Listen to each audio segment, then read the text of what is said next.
প্রিয় পর্যটক ঢাকাবাসী, আমরা আপনাদেরকে আজকে দেখাবো ঢাকার বিমানবন্দরের যাত্রী ক্যাফে। এটি ঢাকার পুরাতন বিমানবন্দরের যাত্রী ক্যাফে, যেটি দেখতে পাচ্ছেন।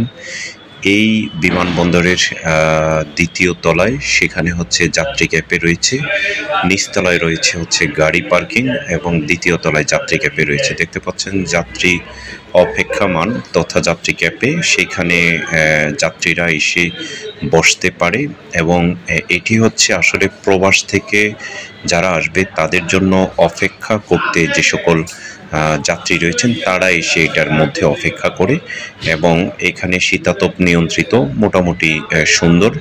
তবে এখানে আরও লাক্সারিয়াস করতে পারতো, যেটি প্রবাসীরা আসবে তাদের জন্য পরিবার পরিজন হচ্ছে অপেক্ষা করবে। কিন্তু এখানে বাঙালি খাবার বলতে কিছু নেই, ফাস্ট ফুড কিছু রয়েছে, তাও বাহিরের চেয়ে প্রচুর পরিমাণে দাম নেওয়া হচ্ছে।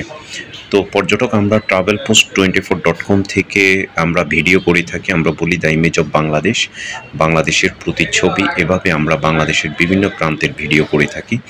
এটি হযরত শাহজালাল আন্তর্জাতিক বিমানবন্দরের যেই পুরাতন বিমানবন্দর রয়েছে তার পাশে যেই গাড়ি পার্কিং রয়েছে, কার পার্কিং, সেটির দ্বিতীয় তলা। এখানে একসময় হচ্ছে গাড়ি পার্কিং করতো, কিন্তু সেখানে বর্তমানে হচ্ছে যাত্রী অপেক্ষামান অথবা যাত্রী ক্যাফে হিসাবে ব্যবহার করা হচ্ছে।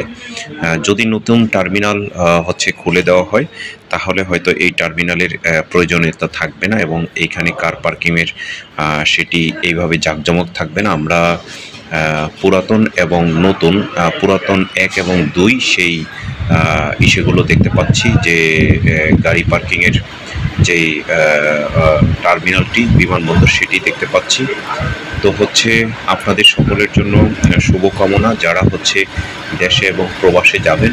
আমাদের নতুন যেই হচ্ছে বিমানবন্দর হচ্ছে, সেই বিমানবন্দরের যেই সুযোগ সুবিধা এবং অন্যান্য সকল কিছু, সেটি আসলে প্রশংসনীয়। এবং ঢাকার যারা হচ্ছে এই কাজগুলো করেছেন এবং এই আন্ডারপাস 2 কিলোমিটার পর্যন্ত যেই আন্ডারপাস তৈরি করা হচ্ছে, সেটি আসলে প্রশংসনীয়। এবং হচ্ছে ঢাকার বিমানবন্দরে যে যাত্রী ক্যাফে রয়েছে, এই ক্যাফের মধ্যে আমরা দেখেছি যে এখানে বড় বড় LED টিভি থাকতে পারতো এবং হচ্ছে এখানে বাঙালি খাবারের যদি ব্যবস্থা করতো তাহলে হয়তো গ্রাম থেকে যারা এসে বা অন্যান্য শহর থেকে যারা এসে তারা এখানে খাবারগুলো খেতে পারত।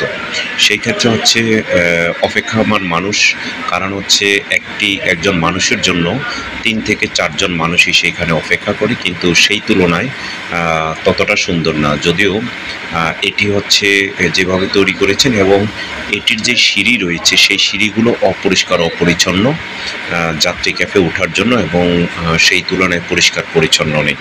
তো যাই হোক, আপনারা আমাদের ভিডিও ব্লগ দেখেন, এই যাত্রী ক্যাফেটি সুন্দর মতো পরিচালিত হোক এবং এটির মাধ্যমে বাংলাদেশকে ব্র্যান্ডিং করা হোক এবং এখানে আরও পরিবর্তন আনা হোক, সে আশা প্রত্যাশা করে বিদায় নিচ্ছি। মুসলিউদ্দিন তরুণ, travelpost24.com, ঢাকা।